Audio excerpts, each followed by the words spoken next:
आप में से बहुत सारे लोगों ने जनेऊ के विषय में सुना होगा। आज हम लोग इसी के ऊपर चर्चा करने वाले हैं। जनेऊ को हम लोग कहते हैं यज्ञोपवीत, जिसके दो अर्थ निकलते हैं। हम इसका संजी विच्छेद करते हैं तो यज्ञ प्लस उपवीत, यज्ञोपवीत। ठीक है, उपनयन संस्कार जिसमें जनेऊ पहना जाता है और विद्या आरंभ किया जाता है। मुंडन और पवित्र जल में स्नान भी इस संस्कार के अंग हैं। सूत से बना वह पवित्र धागा जिसे यज्ञोपवीतधारी व्यक्ति बाएं कंधे के ऊपर से तथा दाएं भुजा के नीचे पहनते हैं। यज्ञोपवीत एक विशिष्ट सूत्र है जिसमें विशेष विधि के द्वारा ग्रंथि करके बनाया जाता है। इसमें 7 ग्रंथियाँ लगाई जाती हैं। ब्राह्मणों के यज्ञोपवीत में ब्रह्म ग्रंथि होती है।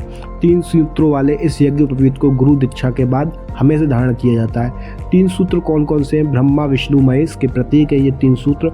अपवित्र होने पर यज्ञोपवीत बदल लिया जाता है। बिना यज्ञोपवीत धारण किए अन्न जल ग्रहण नहीं किया जाता। बहुत सारे नियम होते हैं यज्ञोपवीत धारण करने के।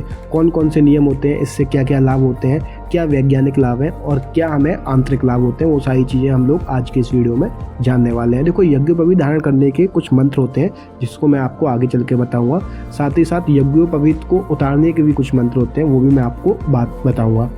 फिर खैर, अभी हम लोग बात करते हैं जनेऊ। अब जनेऊ का नाम सुनते ही आप सबके मन में एक चीज़ आती है, वो है धागा, और दूसरी चीज़ आती है वो है ब्राह्मण। ठीक है, जनेऊ का संबंध क्या सिर्फ ब्राह्मण से ही है? ठीक है, क्या जनेऊ सिर्फ ब्राह्मण ही पहन सकते हैं? क्या जनेऊ सिर्फ पुरुष ही पहन सकते हैं, महिलाएं नहीं पहन सकती? आज ये सारे प्रश्न हम लोग इस विषय में जानेंगे।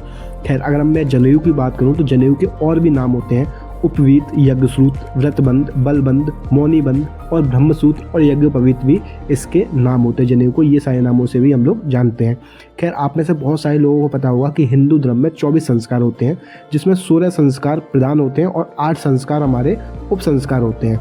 इनके विषय हम लोग आगे बात करेंगे।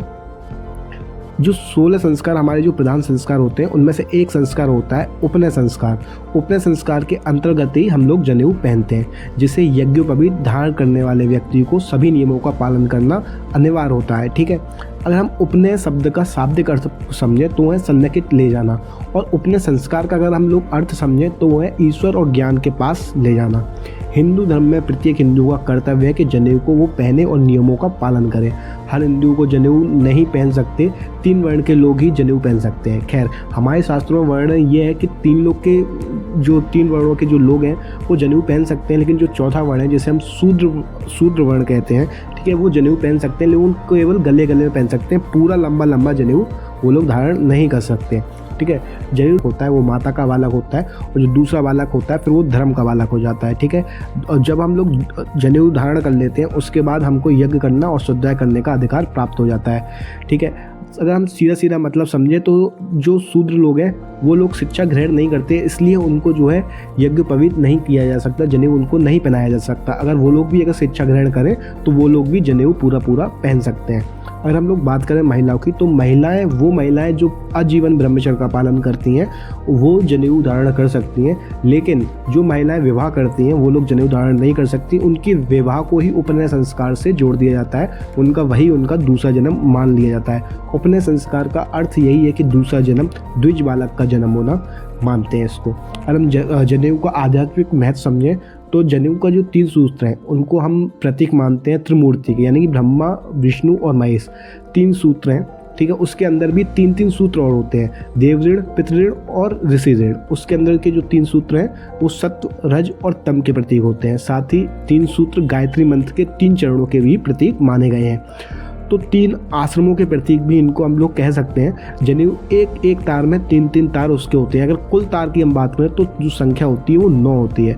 इनमें एक मुख, 2 नासिक, 2 आँख, 2 कान, मल और मूत्र के 2 द्वार मिलाकर कुल 9 हो जाते हैं। इनका मतलब है हम मुख से अच्छा बोलें, खाएं, और आँखों से अच्छा देखें और कानों से अच्छा सुने। ठीक है, इसका ये अर्थ है और ये इसके नियम भी है। जनेऊ में 5 गांठ लगाई जाती हैं। इसे प्रवर कहते हैं, जो ब्रह्मा, धर्म, अधर्म, काम और मोक्ष के प्रतीक हैं। ये 5 यज्ञों, 5 ज्ञानेंद्रियों और 5 कर्मों के भी प्रतीक माने गए हैं।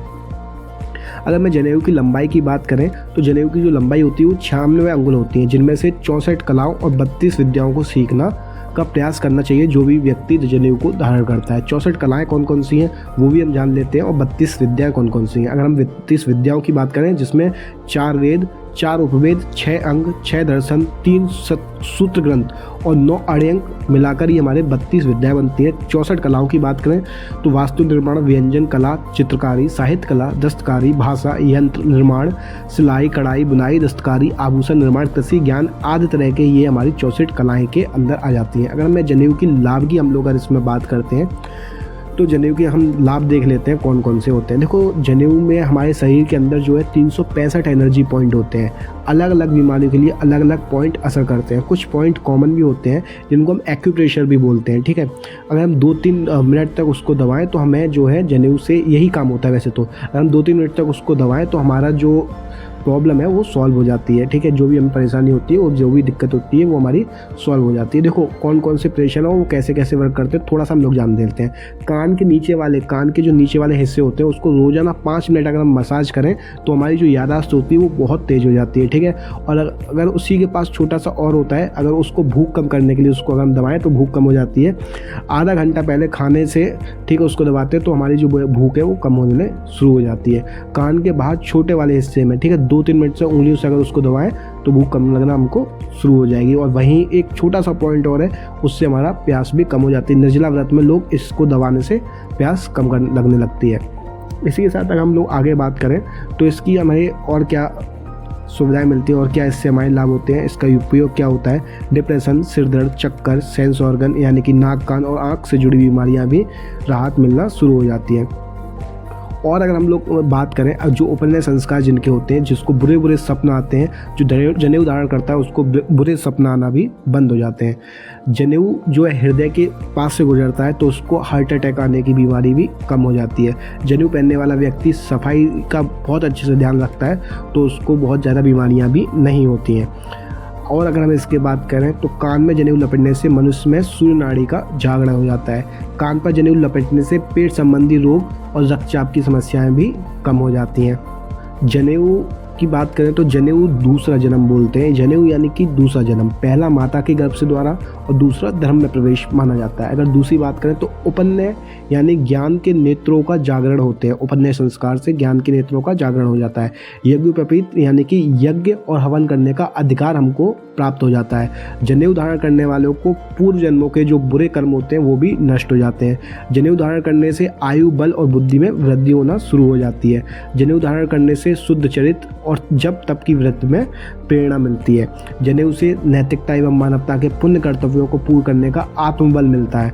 जनेऊ के 3 धागे जो कि माता पिता और सेवा और गुरु भक्ति का कर्तव्य का बोध कराते हैं।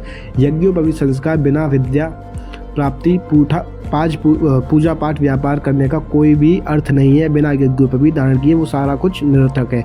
जनेऊ के 3 धागों में 9 लड़ होती हैं। फलस्वरूप जनेऊ पहनने से 9 ग्रह भी प्रसन्न रहते हैं।